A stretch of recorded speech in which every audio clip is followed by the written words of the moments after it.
Hi guys, welcome back. Today is September 12th, 2025, and it is day 102 of the AIWOS behind the scenes series. This is vlog number 10. This week I'd like to focus on what I do to help save both myself and my clients money during the development phase of these projects. This project's a little different from some of the others because, first off, it's not nearby. It's 2,800 miles away on the other side of the country. So I don't get to be on site very often. And as I've discussed in my prior videos, we have a PI on site doing its initial burn-in testing of the pipeline. And I have yet to get back on site to do any work with it, and we're having problems there with that. But it's still sending out images, the pipeline is working, all that. I just can't access it to change the code. My bad. I forgot to put a watcher script in there. First time working with a Pi, it was a lesson learned. An expensive one because now I have to fly across the country. I explained this on my last video. So this is what I do. Couple weeks in, month in, or whatever, depending on the project, I stop and I reevaluate everything I'm doing as if I'm starting from day one. Am I using the right equipment? Is this going to solve it in the best possible way? Because now I've done a lot of coding and a lot of planning and designing of dashboards and back end and front end and stuff. And I've come across different ideas and times that will make a difference on how I would have built it if I were starting at that moment. So in this video, I'm going to explain how I did that with this project and literally found a way to make it more cost effective for myself and for this client and future clients. So what I ask myself, like I said, are a lot of key questions about how I'm utilizing and approaching everything.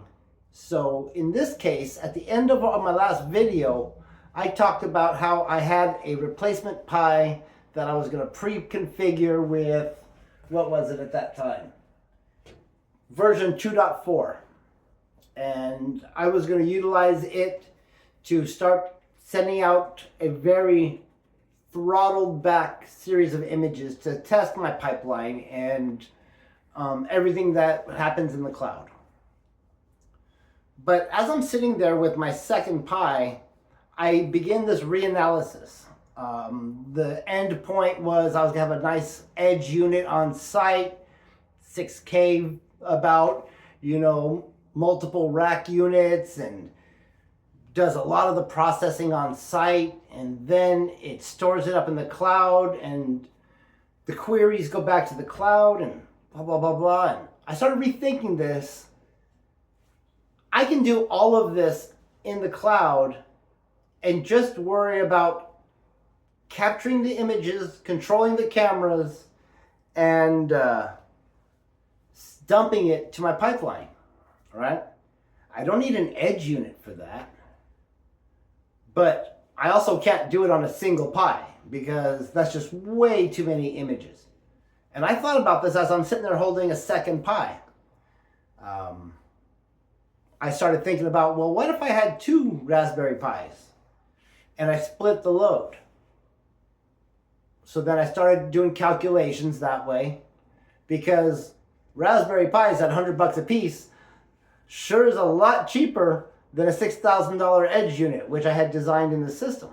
Okay, so I redesigned it as a distributed edge unit system where all my processing is done in the cloud, but I don't need an on-site local edge server to process and run the brains anymore.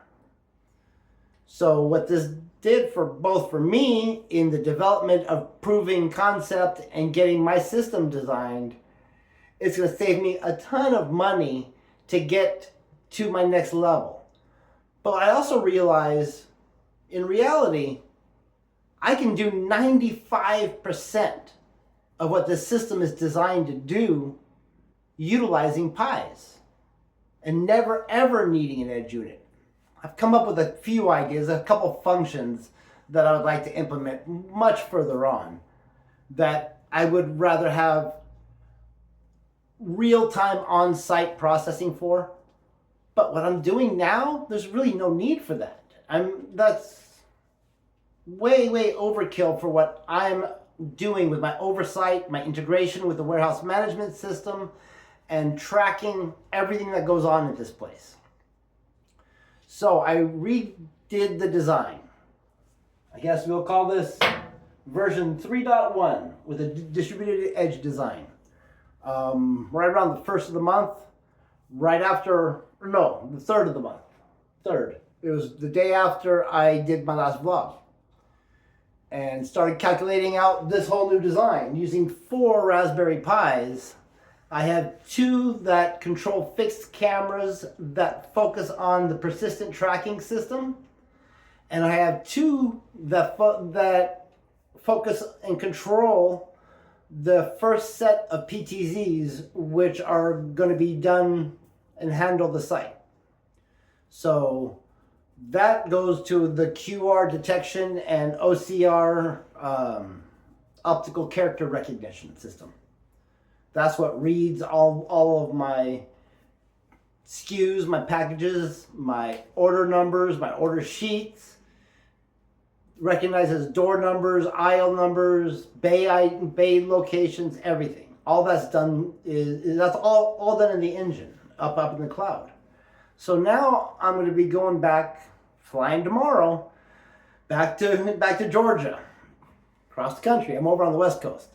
So flying back across tomorrow, I'll be there for 2 weeks, doing another project for them, but all of my spare time, I'm going to be implementing these 4 Raspberry Pis and reconfiguring all the roles of the cameras.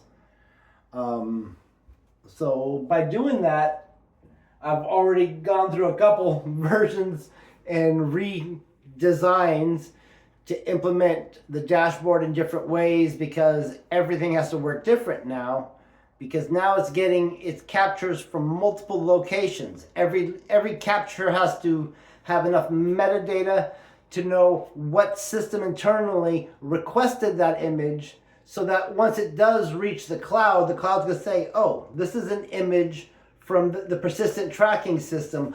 I file it through this route in my brain. Thus, it'll tell everything else. I've been tracking this forklift, this person, this pallet jack, this pallet, these SKUs, everything it tracks, and it keeps records of it.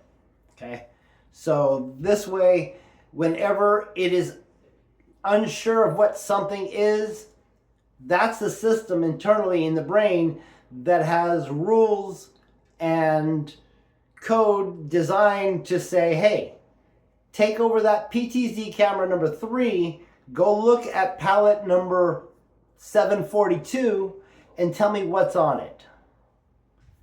That's how my system's designed to work, okay? We'll find out if everything works when I get up there tomorrow. Well, I'm not doing it this weekend, but Monday will be the first day on site doing work. I will keep you guys posted of how the progress goes. Can't wait to start showing some demos of what the dashboards look like and the progress I've been making, but until it works, I'm not showing anything. Just keeping you guys involved in my process, how I go about it, and ways I think these projects out. I have another one up there that I'm going to start doing behind the scenes videos of, and once it's released, then I'll be able to send out that set of behind the scenes vlogs as well. So right now I have a big focus on this Georgia project. Like I said, flying out tomorrow, I'll be on site for 2 weeks, so you'll have at least 1 or 2 vlogs from the site again, showing you what's going on, the progress I'm doing, and I think that's about it for this week. You know where we left off. You know what I'm doing. You know where I'm headed. So I will catch up with you in Georgia sometime next week. See you guys then.